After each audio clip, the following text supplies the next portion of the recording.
จริงอมตะธรรมอัตหิอัตโนนาโถตนนั่นแหละเป็นที่พึ่งของตน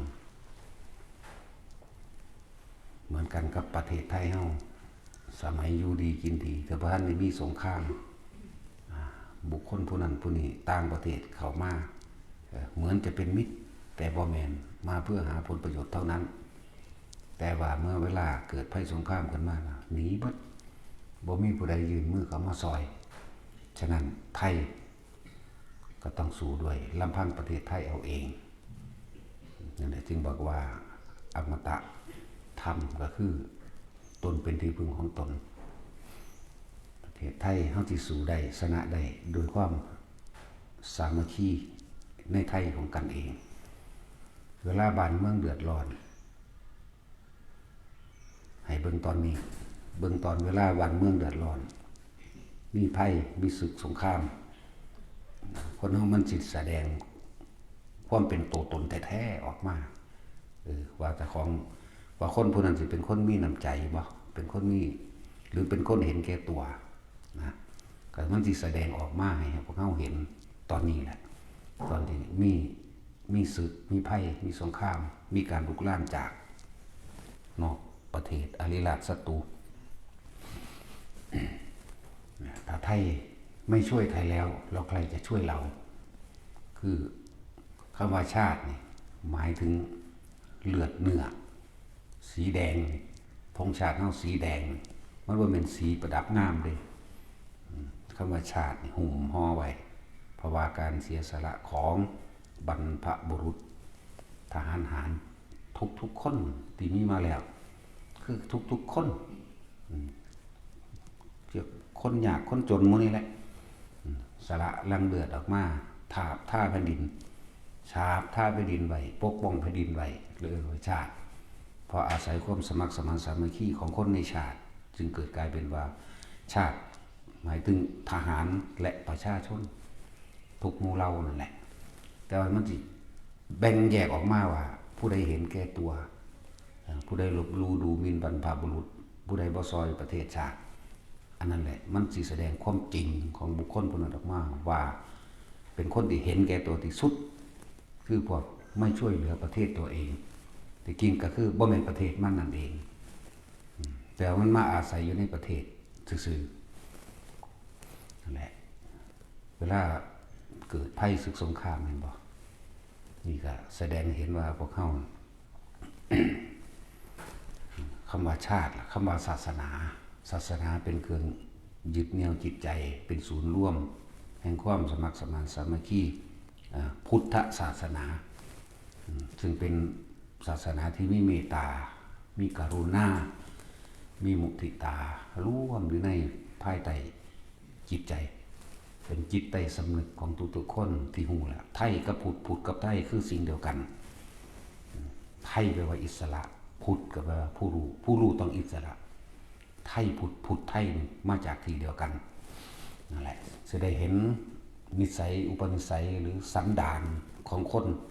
ก็เห็นตอนที่บ้านเมืองเกิดศึกสงครามนี่เองคนที่เป็นไทยพุทธก็คือคนที่มีเมตตากรุณามีช่วยเหลือพึ่งพาอาศัยซึ่งกันและกันมีมุทิตา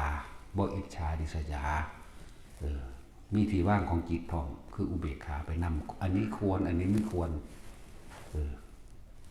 บ่แม่นว่าอุเบกขาแบบปล่อยว่างลักษณะปล่อยปละละเลยเด้อันนี้ควรทำตอนนี้เฮาควรรู้หน้าที่ของตนว่าเราควรสมัครสมานสามัคคีกันความสามัคคีสามารถทำได้ทุกอย่างพังได้ทุกอย่างเมื่อมีความสมัครสามัคคีแล้วทหารและประชาชนทั้งหลายชนะได้สู้ไม่ถอยหลวงตาบัวมันว่าพวกเขานี่ชนะได้ด้วยความสู้ไม่ถอยสมัครสมานสามัคคีกัน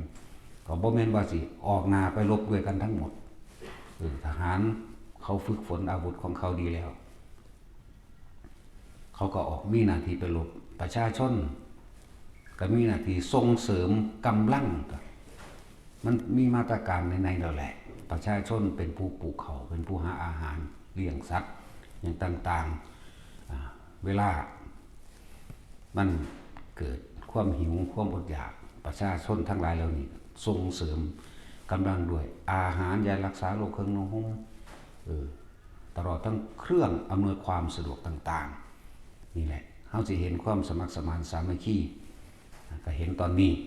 เขาจะเห็นคนเห็นแก่ตัวหรือบ่เห็นแก่ตัวก็เห็นตอนนี้นี่เป็นเรื่องของประเทศเรื่องของประเทศนั่นสิเรื่องของโลกทั้งเบิดก็เหมือนกันโลกทั้งเบิดถ้าอยากให้โลกมีอายุยืนนานก็จะทำลายโลกด้วยความเห็นแก่ตัวขุดสินแหล่สร้างอาวุธสงครามเพื่อสิเอาชนะกันต่างๆนี่โลกก็ถูกทำลายเหมือนกันกับคนในโลกทำลายโลกตอนนี้ย่นลงมาเหลือคนในชาติกับคนในชาติที่สร้างชาตินี่เจริญที่สร้างชาตินี่เกิดความสมัครสมานสามัคคีหรืออยู่ได้ก็อาศัยคนในชาติที่ทำลายชาติก็อาศัยคนที่อาศัยแผ่นดินในชาตินี่แหละเขาก็เห็นนำจิตนำใจหลายอย่างในประชาชนทุกๆคนมนุษย์ทุกๆคนในอาศัยคำว่าแผ่นดินไทยอันบรรพบุรุษไทยได้เอาเลือดเอาชีวิตรักษาแผ่นดินให้พวกเขาได้อยู่สุขสบายพวกเขานี่ถือว่าสุขสบายมากๆเลยนั่นแหละเพราะว่าคนรุ่นก่อน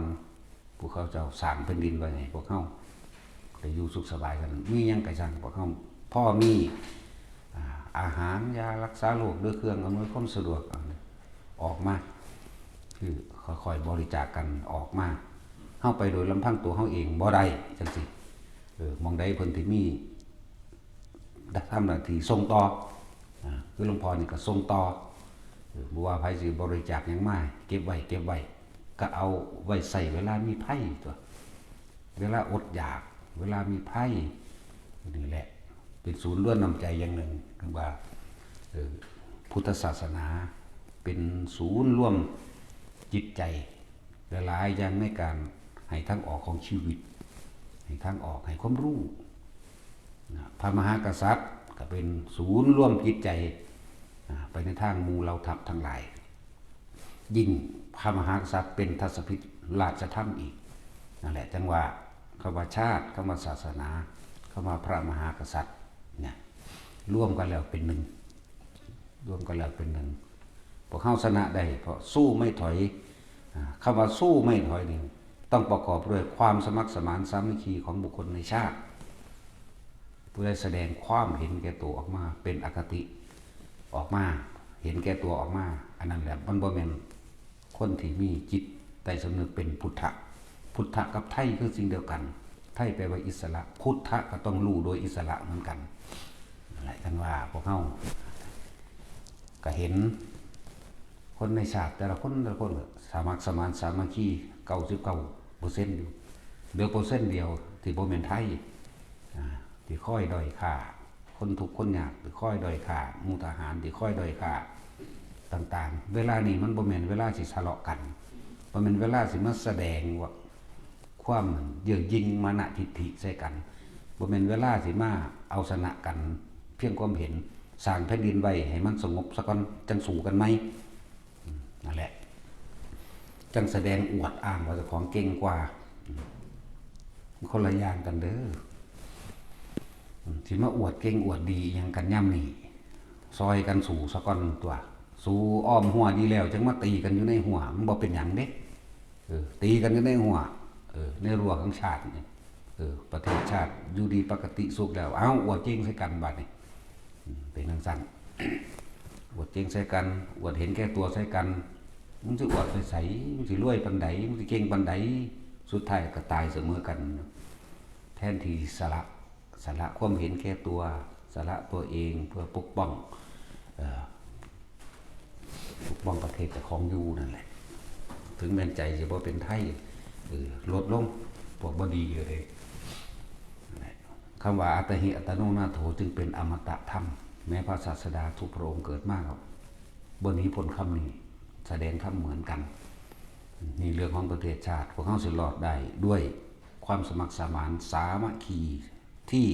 เป็นกำลังหลักสู้ไม่ถอยบ่ได้นะเป็นดินมันสั่งไม่อีกบ่ได้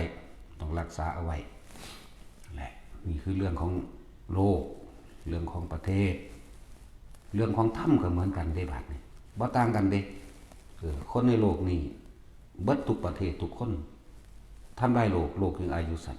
คนในแต่ละประเทศถ้าบ่มีความสมัครสมานสามัคคีสู่รวมกันแล้วก็ทำลายประเทศตัวเองเห็นบ่เริ่มทำลายระบบต่างๆเริ่มทำลายความกตัญญูของเจ้าของเองความกตัญญูต่อบรรพบุรุษความกตัญญูต่อเจ้าฟ้ามหากษัตริย์ผู้เพิ่นพาสร้างประเทศเนี่ยเริ่มทำลายศีลธรรมในตัวเองบ่มีความสามัคคีภายในใจตัวเองทำลายศีลธรรมในตัวเองในเรื่องของตนบัดนี้เรื่องเฉพาะตนเรื่องคำเน้นย้อนเข้ามาหาตัวเองเหมือนกันแหละกับพวกเฮา เวลาเจ็บไข้หรือป่วยเฮาก็จะเห็นว่าผู้ใดเป็นผู้มาคอยดูแลสมัครสมานสามัคคีกับพวกเฮาไผมาให้กำลังใจไผมาให้แนวทางไผมาส่งเสริมและสนับสนุนเวลาเฮาป่วยเองคือตัวเฮาป่วยเองสิไผมาคอยเยี่ยมยามไผมาถามข่าวไผเอาเครื่องสนับสนุนอาหารยารักษาโรคเครื่องนุ่งห่มพวกนี้มาคอยให้แหละนี่คือเรื่องเฉพาะตนเขามาแต่เฉพาะตนยิงเข้าไปอีกแม้นเฮาสิเจ็บไข้ได้ป่วยก็บ่มีผู้ใดนี่เฉพาะเลยมารับเอาความรู้สึกเจ็บปวดร้อนหนาวในตัวเฮาเองเลยย่นลงมาพอเฮาเห็นสังสารวัฏอันนี้โลกอันนี้เป็นกองทุกข์โลกอันนี้เป็นโลกที่มีตั้งแต่อันตรายมีแต่สารพัดภัยในการเกิดมีแต่ความเบียดเบียนสุดท้ายแล้วทุกคนถ้าเฮาบ่หนีพ้นออกจากกรรมของตนเองสัญญากรรมของตนเองถ้าเฮาบ่ฝึกหัดปฏิบัติทำด้วยตนเองไผสิยกโตเฮาออกจากกองทุกข์กองเกิดการเวียนว่ายตายเกิดนี้ได้บ่มีเหมือนกันเหมือนประเทศก็เหมือนกันไผสิมาซอยเฮาถ้าคนในชาติในประเทศไม่ช่วยเหลือประเทศเราจึงรอดความเกิดมาเป็นได้ทุกข์ได้ยากได้เจ็บได้ไข้ได้ป่วยก็เหมือนกันสุดท้ายแล้วไม่มีใครช่วยเราได้นอกจากตัวเราเองต้องช่วยตัวเองถ้าเฮาบ่ปฏิบัติธรรมเราสิไปบนไปจมทุกแบบนั้นทุกแบบนี้ให้ใครฟังแล้วใครจะไปรับรู้ในความรู้สึกของเฮาว่าปวดตรงนั้นร้อนตรงนี้หนาวตรงนี้ใจจะขาดแบบนี้เจ็บปวดหนาวเข้าสู่กระดูกแบบนี้ไม่มีบ่มีผู้ใดรับความรู้สึกตรงนี้ของเฮาได้เด้อฉะนั้นอย่ามาจมอย่ามาบนทุกแบบนั้นทุกแบบนี้สิไปจมให้ไผฟังในเมื่อตัวเองบ่ฝึกหัดปฏิบัติเองตัวเองยังแบกเอาเองอยู่สิเอาภาระในความรู้สึกของเจ้าของให้ไผได้นี่เป็นเรื่องเฉพาะเข้ามาแล้วสุดท้ายแล้วมีไผเจ็บปวดแทนเราก็ไม่ได้ตายแทนเราก็ไม่ได้สุดท้ายเราต้องตายเองสิแบกไว้เพื่อไปเกิดใหม่บ่ดังว่าสิ่งที่มีความแต่ว่าเรื่องของโลกสงบแล้วก็เป็นสุขสบายที่สุดก็คือมีทางเดียวคือปณิพพานเท่านั้นแต่ว่าเรื่องนี้เป็นเรื่องที่ทำให้กันไม่ได้บ่เหมือนกันกับเรื่องโลกบ่เหมือนกันกับเรื่องประเทศบ่เหมือนกันกับเรื่องฐานะครอบครัวเด้อาหารบ่มีเฮายังแบ่งปันกันได้เงินบ่มีเฮาก็ซอยเหลือซึ่งกันและกันได้เครื่องอำนวยความสะดวกสบายต่างๆบ่มีเฮาก็ให้กันได้แบ่งปันกันได้แต่ความรู้สึกแบ่งปันกันไม่ได้มีตั้งแต่บอกขนาดนั้นแต่นั้นทั้งว่าเฮาสิมาจมให้ไผฟังว่าทุกข์ยากว่าลำบากว่าเจ็บว่าปวดว่าป่วยไผสิทอข่อยก็แม่นเพราะว่าเจ้าคำว่าข่อยแปลว่าหยังแปลว่าเป็นธาตุข่อยนี่คือธาตุเป็นธาตุอารมณ์เป็นธาตุตัณหาตัวเองยินดีพอใจกับมันเองฉะนั้นธรรมะของพระพุทธเจ้าเท่านั้นที่แก้บอกว่าสิแก้ปัญหาโลกแก้ปัญหาประเทศแก้ปัญหาครอบครัวตลอดถึงแก้ปัญหาในตนคนมีธรรมบ่จนตอบจนมุ่งเด้อคนที่เข้าใจความจริงคนที่เข้าถึงพุทธะรู้ตื่นเบิกบานแบบใดเอาตัวรอดได้ในเหตุการณ์ขับขันใดๆทั้งสิ้น ได้ทั้งนั้นแล้วก็มีหนทางเดียวที่เฮาสิพ้นออกจากทุกข์เพราะการเกิดแก่เจ็บตายคือการปฏิบัติธรรมตามคำสอนเพิ่นเท่านั้นแหละนอกนั้นบ่มีทางเข้าใจว่าล่ะเวลาสุดท้ายมาแล้วเวลาเฮาเจ็บปวดคักๆใจสิขาดคักๆบ่มีผู้ใดมารับรู้แห่งความรู้สึกของเฮาเด้หนาวเหน็บเข้ากระดูกปวดแสบรุดดังว่าเนื้อกับกระดูกฉีกออกจากกันหรือสิแตกออกจากกันนี่คนเคยตายรู้จักดีสิ่งนี้ไปเอิ้นหาผู้ใดไปเรียกร้องผู้ใดเรียกสิ่งศักดิ์สิทธิ์ใดๆบ่มีผู้ใดรับความรู้สึกนี้ได้ตัวเองรับเองเจ็บเองปวดเองตายเองเด้ดังนั้นการปฏิบัติธรรมก็บ่มีผู้ใดปฏิบัติให้ไผได้อีกอะไรจังว่าให้พวกเฮา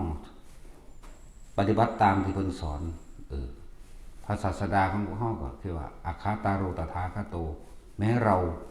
ตถาคตก็เป็นแต่เพียงผู้บอกทางเท่านั้น